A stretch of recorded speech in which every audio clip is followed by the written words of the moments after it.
Olá, estamos iniciando pela TV Suprem, braço de comunicação da União Planetária, mais um programa de entrevistas do Movimento 2022, o Brasil e o Mundo que Queremos, uma parceria entre a Universidade de Brasília e a União Planetária.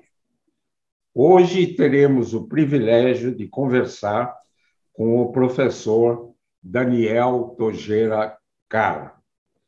Vamos revisitar a formação básica e superior do nosso convidado e suas atividades e ideias para a conquista de uma educação de qualidade para todos e todas brasileiras. O nosso convidado é bacharel em Ciências Sociais pela Universidade de São Paulo e mestre em Ciência Política e doutor em Educação também pela USP. Foi coordenador geral da Campanha Nacional pelo Direito à Educação por 14 anos, de 2006 a 2020. Foi membro do Conselho Universitário da Universidade Federal de São Paulo e membro titular do Fórum Nacional de Educação. Foi também membro da direção da Campanha Global pela Educação e do Comitê Diretivo da Campanha Latino-Americana pelo Direito à Educação. Foi membro do Conselho Nacional de Juventude, sendo o primeiro vice-presidente desse órgão, representando a sociedade civil. Tem experiência de pesquisa nas áreas de educação, ciência política, economia e sociologia, atuando desde a graduação nos seguintes temas: participação na educação, financiamento da educação, avaliação, federalismo, teoria geral do Estado, sociedade civil, movimentos sociais, associativismo, desigualdade socioeconômica, vulnerabilidade socioeconômica e civil, políticas públicas de juventude, violência urbana, cultural, juvenil. Atualmente é professor da Faculdade de Educação da Universidade de São Paulo. Recebeu várias homenagens, das quais destaco personalidade da educação da revista Nova Escola, da editora Abril, e por sua atuação em defesa do direito à educação, foi laureado com o Prêmio Darcy Ribeiro 2015, entregue pela Câmara dos Deputados em nome do Congresso Nacional. Muito obrigado, professor Daniel Togera Cara, por ter aceito ao nosso convite. Na minha primeira indagação, pediria para revisitar a sua educação básica e superior e fatos importantes que considera importante de sua juventude. Bom, em primeiro lugar, Isaac, é sempre um prazer enorme estar junto contigo. Eu tive a honra de assistir quando você foi laureado como professor emérito da Universidade de Brasília e, sem dúvida nenhuma, o seu trabalho como cientista honra o país, faz jus à luta pela ciência no Brasil e todo convite seu é uma convocação. Então, é um prazer enorme estar aqui. Quero cumprimentar todo mundo que integra o movimento 2022-2030, o Brasil e o mundo que queremos, porque, de fato, com a sua liderança e com a sua participação, certamente esse movimento vai ter um papel importantíssimo para o país. Bom, minha trajetória é uma trajetória de um estudante que ingressou na educação com muito trabalho dos pais, né? Meus pais sempre, especialmente minha mãe, que era educadora popular, né? Ela sempre priorizou a questão da educação. Eu começo minha trajetória, fiz educação infantil no bairro, em Pirituba, depois fiz ensino fundamental. No final do ensino fundamental, até por conta de que ninguém acredita, né? Mas por conta de desempenho esportivo, além da questão de notas, eu vim estudar aqui na Lapa com uma bolsa de estudos, né? Que é onde eu moro hoje, que é o bairro do centro mais próximo, do centro expandido de São Paulo, mais próximo de Pirituba. Eu morei em Pirituba, Jaraguá, fiquei mais afastado do centro da cidade. Jaraguá era muito longe na época, não tinha acesso quase de qualidade de transporte público, etc. No Jaraguá, eu começo a estudar aqui na Lapa, e depois eu fiz a maior experiência da minha vida em termos de educação, muito mais importante do que a USP, que hoje eu sou docente. Eu tenho todo o agradecimento à Universidade de São Paulo, mas eu estudei na Escola Técnica Estadual de São Paulo, graças à minha mãe, porque eu não conhecia a ETESP, né? Minha mãe que foi atrás buscando uma escola pública de qualidade, e na ETESP me formei em técnico de processamento de dados, mas num curso, meu amigo Isaac, que tinha História da Arte, por exemplo. Era uma educação integral muito baseada naquilo que defendia o Anísio Teixeira, que tem o texto mais importante, na minha opinião, de planejamento escolar, que é o Plano de Construções Escolares de Brasília, que depois deu origem, né, ao trabalho do Darcy Ribeiro, no Rio de Janeiro, mas também inspirou a UNB, que é essa universidade tão importante. O Anísio Teixeira, ele sonhava, que é o meu sonho também, certamente é o seu, ele sonhava com uma escola que ela tinha uma intersecção entre a creche, a pré-escola, o ensino fundamental, o ensino médio e a universidade. Então, Brasília teria que ser uma cidade educadora. Toda a cidade de Brasília, todo o território de Brasília teria que ser um território educador.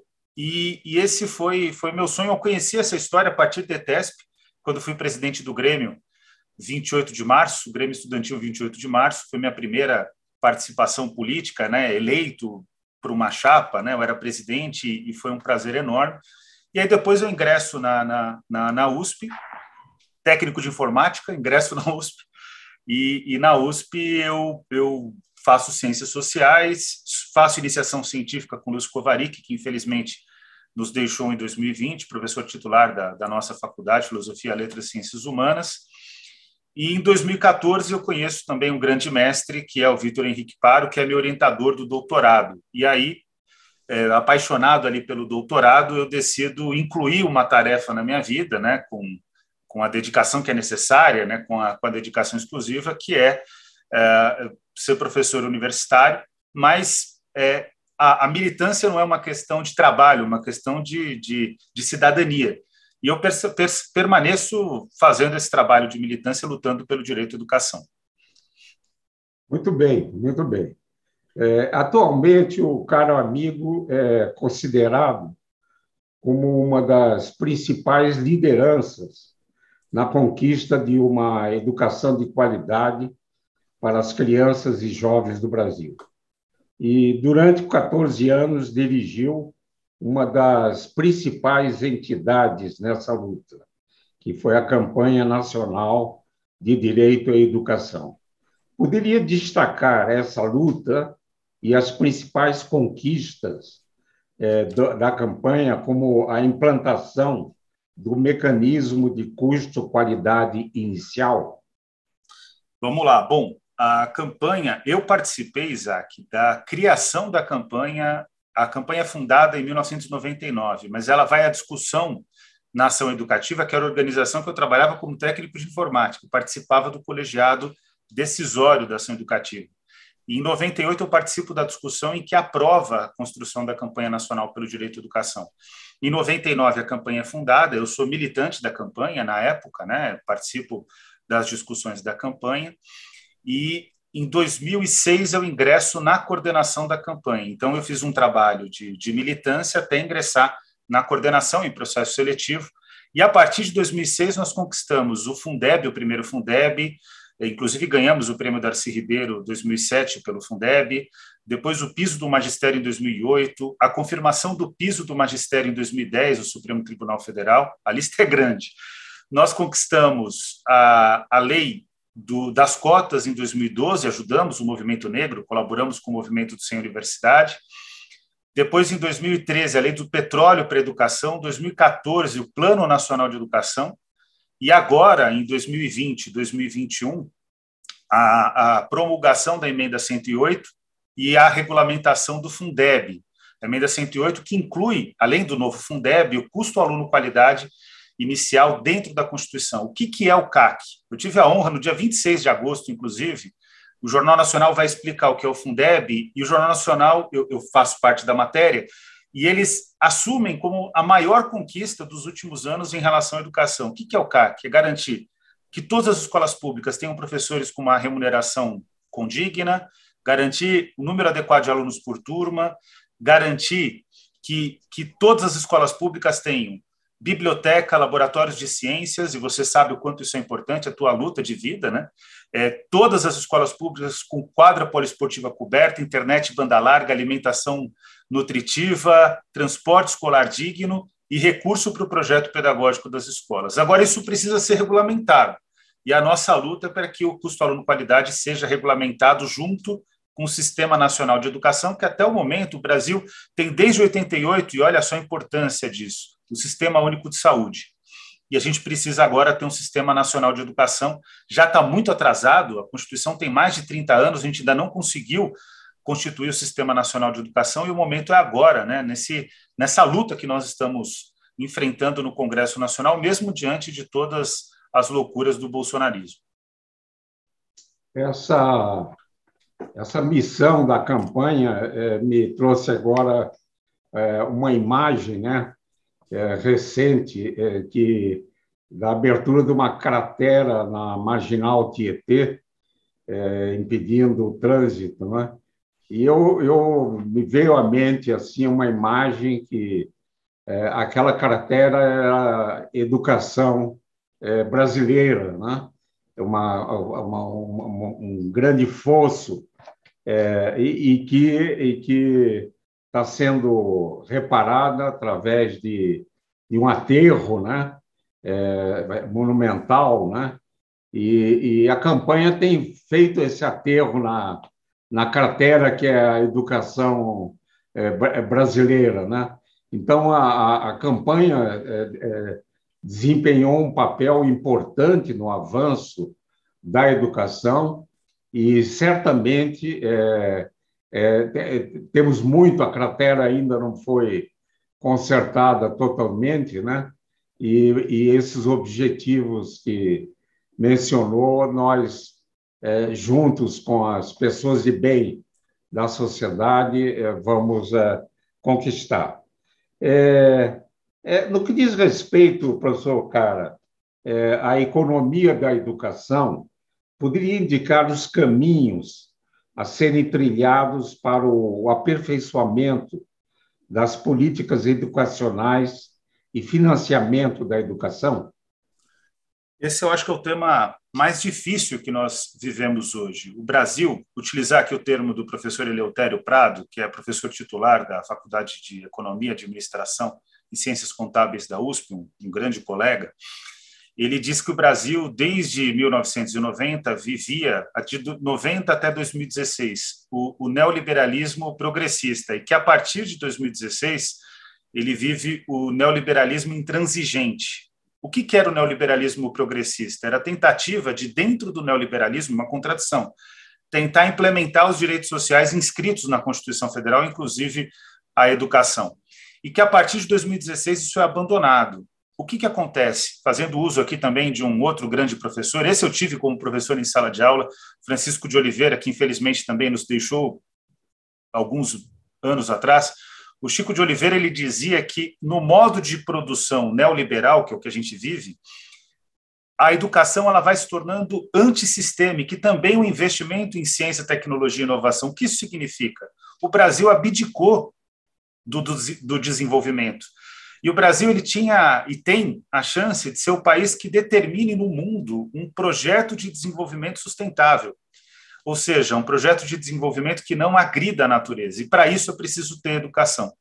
Então, em termos de economia da educação, o grande desafio é mostrar para os tomadores de decisão, é participar politicamente, é também assumir papel na tomada de decisão do país, é construir vínculos científicos, e você é uma das grandes referências nessa luta de unir educação, ciência e tecnologia, o que a gente precisa é mostrar que é por esse caminho, como diria o Anísio Teixeira, que a educação é a máquina, a escola pública é a máquina da democracia e da justiça social, que por esse caminho que a gente pode construir um novo país.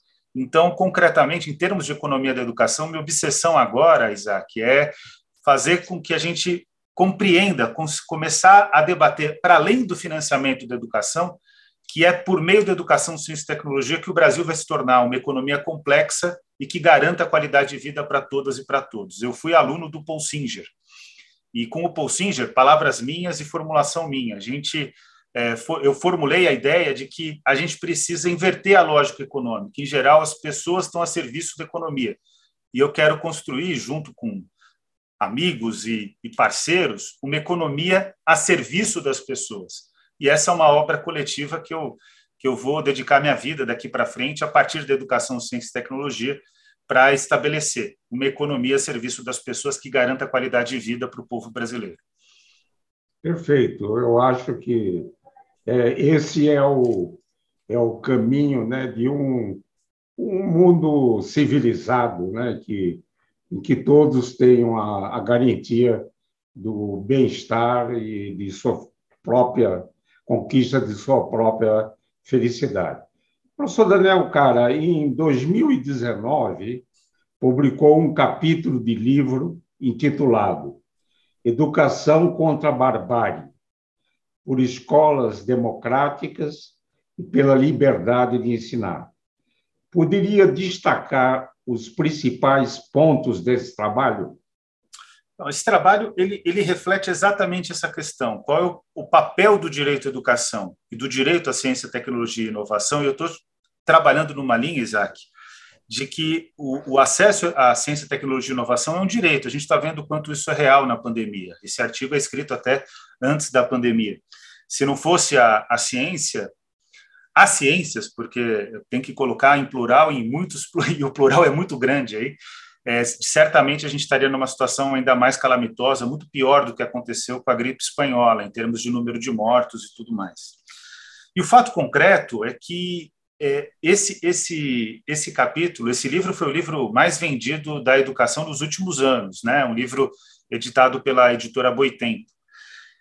Esse capítulo de livro ele tem o objetivo de mostrar o papel da educação, da ciência, tecnologia e inovação para o desenvolvimento sustentável do país e para o enfrentamento da barbárie. Eu construo dois conceitos pautados em vários autores, mas em especial no Todorov, que é um grande ensaísta que também, infelizmente, né, a gente tem perdido muitas figuras referenciais.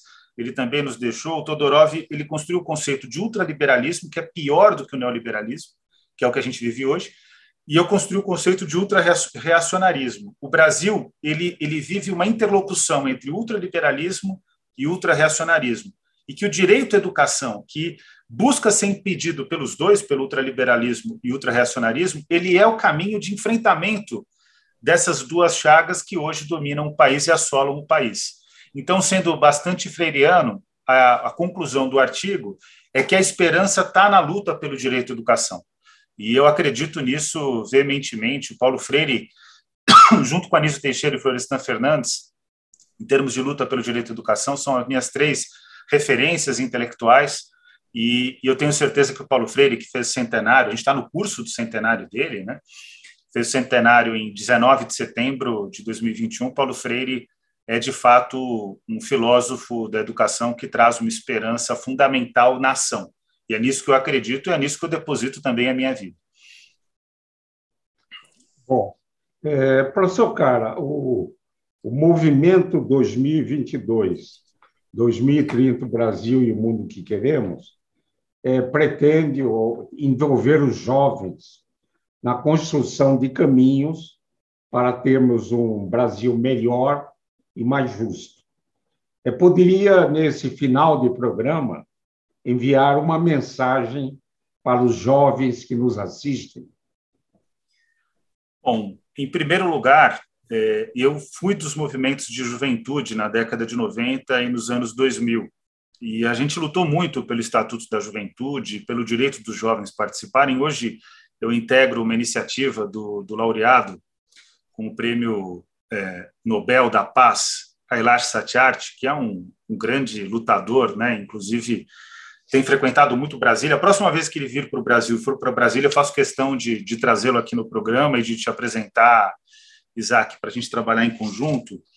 E o Kailash está liderando um processo de mobilização dos jovens. Ele é laureado junto com a Malala e ele tem essa ambição de fazer com que os jovens participem da política. E, concretamente, isso não só é necessário, como é urgente, no sentido de que a juventude e a infância são exatamente os dois momentos da vida, que congregam as faixas etárias que mais sofrem, né, junto com os idosos, com o descalabro político, social e econômico que o mundo enfrenta. Então, a participação dos jovens, a vontade de pegar esse touro à unha, a energia que os jovens têm, ela é fundamental, essa participação é fundamental para a construção de um novo mundo. E, certamente, eu estou muito animado com o que eu tenho feito, o que eu tenho circulado pelo Brasil, em relação à participação juvenil, porque tem sido impressionante a quantidade de jovens que se interessam por política. E nós, como educadores, Isaac, nós temos essa missão, né? A missão de encantar as pessoas, encantar a juventude, reencantar, inclusive, aqueles que não são jovens para a luta política, porque não é aceitável viver num mundo com tanta violência, com tanta desigualdade, com tanta injustiça, com tantos privilégios e com poucos direitos, como a gente vive no país e como vive também na maior parte do mundo. A maior parte da população mundial vive numa situação completamente vulnerável. E a gente precisa fazer com que as novas gerações tenham um compromisso, porque elas já são presentes, têm um compromisso no presente, mas também um compromisso em relação ao futuro. Então, eu tô bastante animado com o que eu tenho visto no mundo, né? Eu tenho participado bastante desse movimento mundial do Kailash Satyarthi, tenho acompanhado a agenda de juventude, porque fui liderança, fui o primeiro jovem a ocupar o Conselho Nacional de Juventude, né, a mesa diretora, e eu tenho uma impressão de que as coisas começam, né? Toda a loucura que nós vivemos, a caixa de Pandora, se a gente quiser aqui utilizar uma referência mítica, a caixa de Pandora foi aberta e a única coisa que resta diante disso, segundo o próprio mito grego, a única coisa que resta quando a caixa de Pandora é aberta é a esperança. E a esperança, ela, de fato, se afirma a partir dos jovens. Então, eu estou com sangue nos olhos e sorriso no rosto, como eu sempre digo quando a gente faz formação, que essa tem que ser a atitude. A gente tem que ter sangue nos olhos, no sentido de ter a indignação de mudar a situação que nós vivemos, mas também sorriso no rosto, porque ninguém muda o mundo carrancudo, com raiva, com ódio. Quer dizer, o que constrói de fato a mudança do mundo é o amor pelas pessoas, é a compreensão de que todos nós somos, na prática, um grande coletivo que precisa se estabelecer como uma referência, né, de construção para que o mundo seja um mundo bom para todas e todos, né? Acho que esse é o caminho que a gente precisa trilhar. Eu assino embaixo essa mensagem, né? E antes de a gente encerrar o programa, eu acho que você, Daniel Cara, caro amigo, companheiro, né? Sonhador, também com os mesmos sonhos, né? É um exemplo de uma liderança. Eu creio que o Brasil precisa formar líderes, né? Não só na academia, mas líderes em todas as dimensões da vida humana, né? E a formação de líderes é um processo, né? Ninguém nasce líder. E é no exercício da amadurecimento, da personalidade, das experiências, da visão do mundo, que surgem esses talentos que tenham liderança. E creio que você é um exemplo, é um ícone na dimensão da educação e companhia limitada, né? Porque a educação é a base de tudo, né? E a gente precisa colocar a esperança no vocabulário da juventude e, talvez mais importante, como dizia Paulo Freire, esperançar, né? Que é a luta para a conquista das nossas esperanças. Muito obrigado, professor Daniel Cara, por essa importante e interessante conversa e sucesso nas atividades, diria até messiânicas, da educação que você tem. Esse e outros programas do Movimento 2022-2030, o Brasil e o Mundo que Queremos, podem ser assistidos no canal YouTube da TV Supre.